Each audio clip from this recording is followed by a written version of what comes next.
Hey y'all, it's Karen Denton, and I just wrapped up an incredible experience on at the REEF Entrepreneur Panel here in Pittsburgh. I had the opportunity to sit in a room full of investors, lenders, and fellow founders. And let me tell you, the energy was powerful. And what was even more special is that I was sitting next to my sister, Tina Daniels, owner of Concrete Rose Construction and a few other businesses, was right there with me, sitting side by side as two Black women leading in construction and cleaning. That's legacy in motion. We talked about what it takes to build, to scale, and to be the second chance, not just for ourselves, but for our communities. Big thank you to Riverside Center for Innovation, 17 Asset Management, and everyone who showed up. And for anyone out there trying to figure it out, keep building. You belong in these rooms. I hope you guys enjoy this video. Good evening. Sorry. Good evening, everyone. My name is Karen Denton. I'm the owner and founder of KSC Commercial Cleaning Services, KSC Building, and our new project is KSC Bidding Consultant Program. After surviving 4 brain aneurysms and 2 open brain surgeries, I was given a second chance at life, and what KSC stands for is Karen's Second Chance. I thought it was for me, but it's for people like me who need a second chance.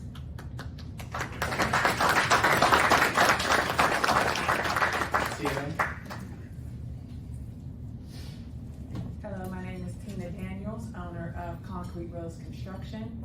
We are developer builders here in Pittsburgh with a focus on affordable housing.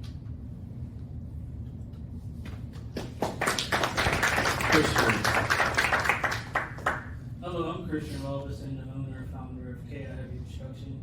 We are a specialty contractor here in the city, specialized in heavy highway projects. Hello, I'm Mona Maney from Low Country Building Solutions. I'm the owner, and we are construction managers as well as a construction company. And we operate here mainly in Pittsburgh. So one of the questions I'm going to ask you all, because I know you all came through BizFit, so tell us a little bit about how you appreciated coming through BizFit and what it has done for your business. Any successes you have, any milestones since you've been able to come through that program. So whoever wants to take that as an answer that for us. Yeah, I'll take that. So I started my company in 2019, and when by trade, I'm a heavy highway contractor, or heavy highway carpenter. And I started my business. I really didn't know too much about running a business. I knew how to build with my hands. I got connected with Riverside, and I told them my idea, and they just pretty much got the ball rolling for me. Didn't know what a capability statement was. They helped me with that. Helped me with just getting my paperwork aligned, and got my business rolling. And every single event, class, whatever they were offering, I was there every single one. Just because I wanted to show them that I was really, passionate about growing my business. Is that? Yeah. Oh, okay. Anyone else? Yeah, I was one of the first ones. Yes. Through the BizFit, and it was got so much out of it. I think I've got the OSHA 10, the bonding, a line of credit. So it was just an amazing program to go through, and just the cohorts that I have that I'm still doing business with. Well, for me, BizFit, when I was in healthcare for 22 years, and I always did construction as like a side hustle. I got burnt out, quite sure what it was going to be. And when I found some great programs, free work cohorts that help you structure up your company and get your back office and everything lined up, it segued me into Juan's BizFit program. And once I got in BizFit and got started with just really structuring up the back office, they put us in front of accountants, lawyers, like Reed Smith helped me to then take, you know, you say, okay, I want this arm over here to be my construction company and this arm to be my commercial landscaping company, and Reed Smith helped me to line those up the right way. And in every aspect of just you thinking through the first beginning stages of a business, they helped me with that, and then also connected me to what was most important with just starting out is some money. So, you know, they lined me up with, first it was Kiva, which is a low interest loan, and then it was into a Dollar Bank, which was my first line of credit, and then even segued into Northside Development Fund, which was my first big initial investment to help me segue into developing my own project. So just all the way along the way, from the conception to where we are now, and even continue to scale with programs like this, they have been by my side the whole time.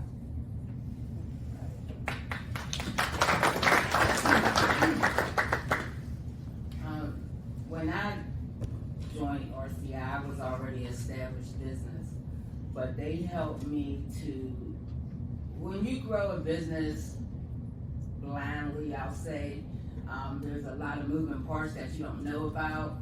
And so when I connected with RCI, I was able to tap into all those entities and sources that I didn't know I needed.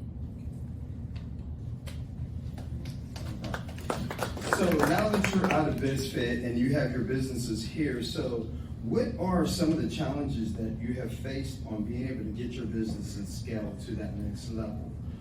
Whether it's workers or that, and I'll talk to each of you, so I don't want to toss softball the question, but maybe I might. How hard it is for you to get some of that front soft cost and access to capital. If you had that, how much faster would you be able to do your development project, purchase your building, refinance different things, and being able to really get your building set up? So what challenges have you had by not having those types of flexible funds? So for me, with building and developing residential housing, the piece of what I'm learning is there's a whole prerequisite to the actual construction of the building, the pre-development part that happens 2 to 3 years prior. It takes a good $100,000 to $200,000 to get it completed before you get the building. So having access to capital from a fund such as REEF will allow me to be planning projects in a pipeline while we're still thinking about, because you know, truthfully, you really should be 7 and 10 years out when you're developing. And to do that, you need the money. So, you know, it would definitely help me be able to not only think about where our trajectory is going to go, but also be able to facilitate the pre-development of that. Well, I can tell you how bad it was for me. During COVID, when everybody left their buildings and nobody paid their invoices, but everybody showed up for work, I end up in a predicament where I end up taking these predatory loans because that was the fastest and the only way I could fulfill my payroll. So it is bad. Right. So Yes. Go ahead. Okay, so my experience, like I said, when I was introduced to Riverside and the different programs, we had got our first contract. At the time, I owned the company with someone. It was a 50-50 partnership. And our very first big contract at the airport, me and my partner, we worked with our tools the whole time. We couldn't afford to get labor out of the union because we didn't have the funds to pay the workers. So we basically worked for free during that whole project until we got our payment, and the payments was net, 30, 60. So for 2-3 months, I mean, I don't know how we did it, honestly, looking back, but we basically worked that project for free up until we got our final payment. So having that access to capital, especially when you're first starting out, you don't know what all comes with it. Like, you know, you don't know, hey, there's certain taxes associated with this or certain costs associated. You don't know, you go into it almost blindly. And some of the things you don't really gain unless you have experience in being in that area. So, you know, the programs, they definitely help me, like, hey, you might want to look at this, you're going to need funding for this. It just kind of opens your eyes up to all the aspects of doing business in that type of field. And something I want to add to the 60 days and 90 days, and they keep your retention, your 10%. Like that could be your profit, whatever, and they're sitting on it for, I think I had someone sit on it for about a year or a year and a half. So it's a lot that goes into trying to finance a job, and if you don't have it, it kind of slows you even to move forward, forward to other ones as well. Thank you. So, what are some successes you had in your business? I know I don't want to be negative Nate all the time, but you got to have some successes in your stories and be able to tell some of your successes.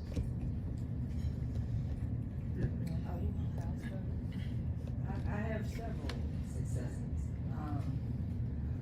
One, we purchased a 3-story, 10,000 square feet building. 2 of the floors are undeveloped still, but we purchased that.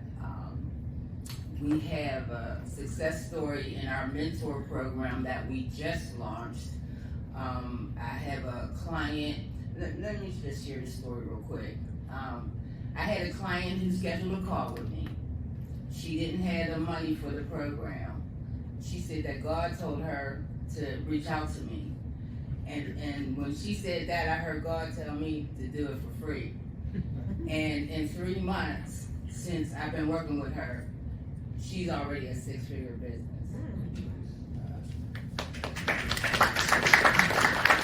And with the cleaning company, we actually got awarded a piece of that EPMC project. We haven't started yet, but that's a big accomplishment for my business.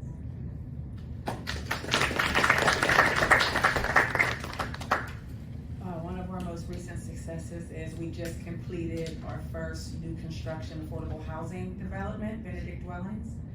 And in doing that, we use 85% minority companies. I make a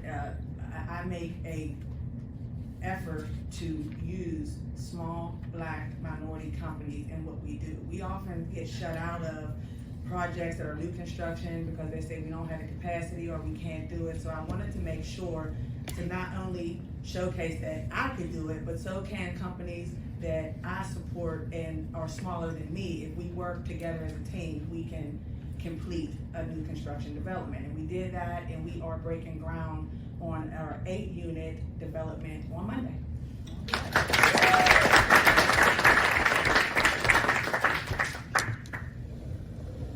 One of our successes, not only am I at the point where I'm no longer working with my tools anymore, I'm actually managing and running the company, but back a few years ago, this is big for me, back a few years ago when they were building Palmer's Monaco plant, Shell was building the chemical plant in Monaco. I worked as a carpenter for that project and did a lot of the foundations. I built a lot of the foundations. Last year, I was able to get mentored by Shell for the whole entire year. And we're working and partnering with a company that's also mentoring me. And we're going to be mobilizing on a project at Shell, the Shell plant that I worked as a carpenter later this month. So a lot of big companies, a lot of older companies, they don't get the opportunity to work with a big, organization like Shell. So that's kind of like a 360, like eye opener, moment for me. So.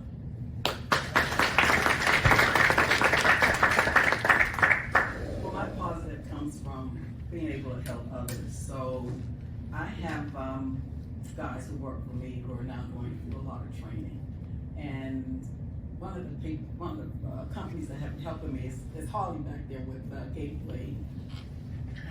And yeah, she's been helping with a lot of the training. So some of the guys are very appreciative.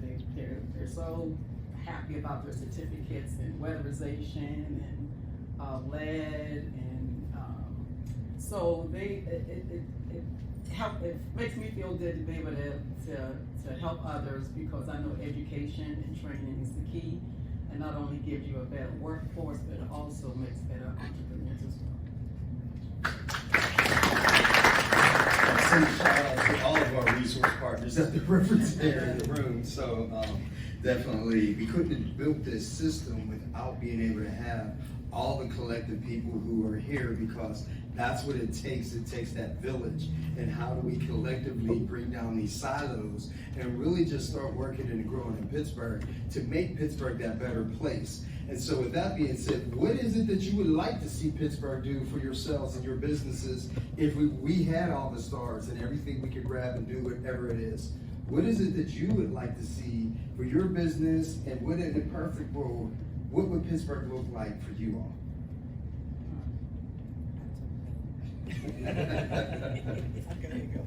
I'd like to see more joint ventures, collaborations.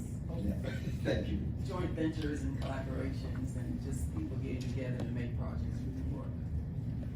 Yeah, the same here. I'm really big on, just like Mona said, donating my time. Whatever free time that I have, I try to get with the youth, get with, high school students, and help them figure out the path, whether it's, going into the union, working, and eventually becoming entrepreneurs. I'm very open to tell my story, from graduating high school to where I am now. And it all just eventually comes full circle. Because you don't know what you want to do when you first start out, but it's about just keep moving, the ball forward, and everything else will just fall in place for you. Well, for me, what I believe and how I practice is collaboration. How I've even grown my business to where it is with collaboration. And I believe that with collaboration, it has a big impact on communities, because like I felt that in my industry, there was no table to sit at. So I had to create my own seat at the table. And so I want to take the information that I learned, help other businesses be successful in their businesses, so that families can be better off. So that's my goal. I want to help other businesses grow their business so we all could win.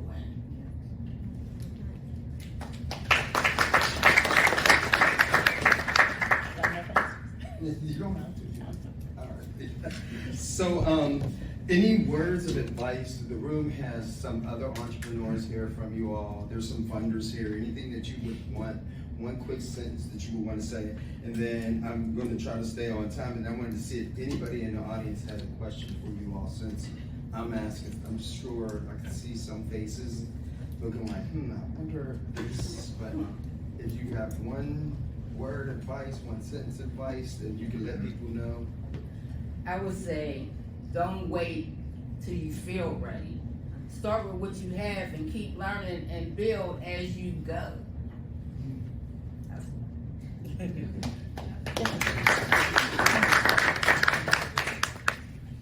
I would also say, don't be afraid to just own all the pieces of what it is you do. I've tried to, just to be completely honest, I tried to segue in to what it is I'm doing now the regular way, and I just could not get the opportunity to do it. So I had to have a construction company, a development company, a property management company. So don't be scared to just create your own ecosystem and work that way.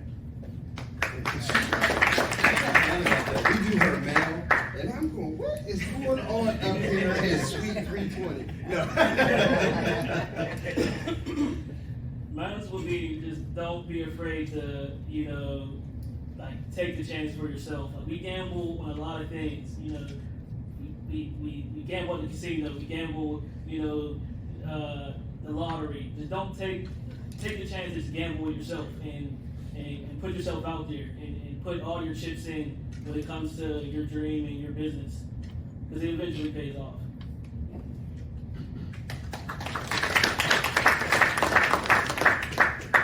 So I've been around a long time. I think when I started Titanic was in the movie theater, so that's a long time. We're gonna make a lot of mistakes, and the mistakes that you make, you learn from them, put it behind you, and just work on the next one. So, I definitely want to thank them all, and I thought they were going to go in a little bit more detail, but I won't put them on the spot for that. Does anybody here have any kind of questions that you may want to ask one of our panelists up here? Yes, question over here. I'm directed towards Tina, but if anyone else wants to answer, feel free. I love your comment about don't be afraid to create your own ecosystem. Kind of find myself in a similar thought process. Can you share why it was important to create your own ecosystem, and also why you felt it important to have multiple streams of revenue in your business model? So I'll try to keep it as short as possible. I know we're on the time limit, but for me, what I realized is, you know, you go out and you try to facilitate contracts, you're bidding on it, and rightfully so, they say they're looking for the most responsible bid, but when you don't have access to capital and it's costing you a little more because you don't have access to the suppliers, you're not ordering in bulk, so your bid can be a little bit more, and I just wasn't winning any bids. I wasn't getting my numbers, although they were fair numbers as far as what it took for my company to do it, they would want me to do it for pennies. And then you're bidding against, say me and Karen are putting in a bid, and I say 150 and she comes in at 148, and then he comes in at 149, you're working backwards. They're running us to the bottom. So I said, you know, what I realized is that they're building these affordable housing with grants and things and subsidies. If I could build it for them, then I could build it for me. So I went out and learned how to get the money, and I got the money and started building the exact same thing I did for them for myself. Then you gotta have somebody that's gonna manage it when you're done in your rentals. And I said, okay, learn that. So then I go and I started a property management company, and I manage my own properties. And I'm learning and I'm making mistakes, but I am not afraid to own the whole process. And one of the persons that was a great mentor inspiration for me for that was Marimba Lyons over at the Hill CDC. Watching her and watching what she does definitely inspired me a lot to do the things I do. Any other questions? Dr. Miller, I just want to say congratulations to everybody on the panel, and also the entrepreneurs that's in the room. Good to see you, Mona.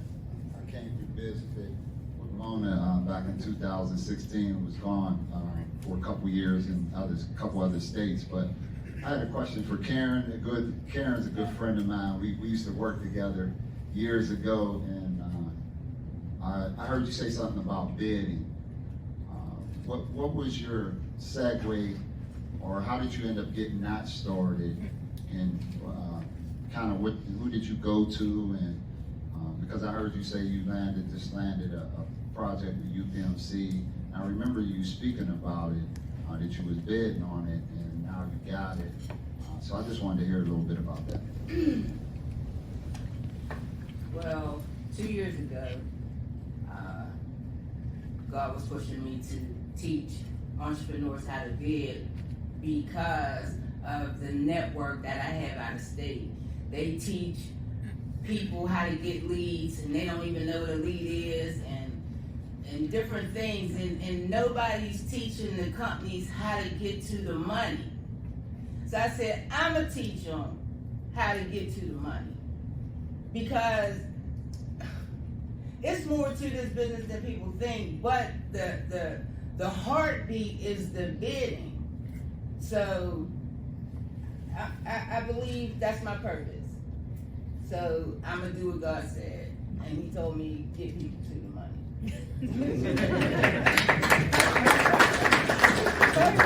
All right, well, let's give another round of applause. It's very important. We're going to transition to the next round. We try to stay on time, which I did. That's unusual.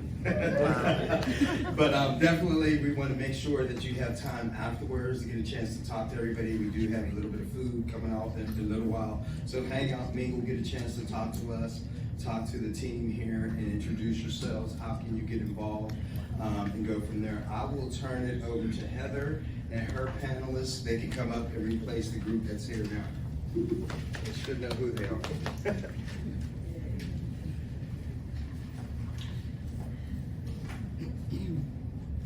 Thank you so much. And maybe another round of applause.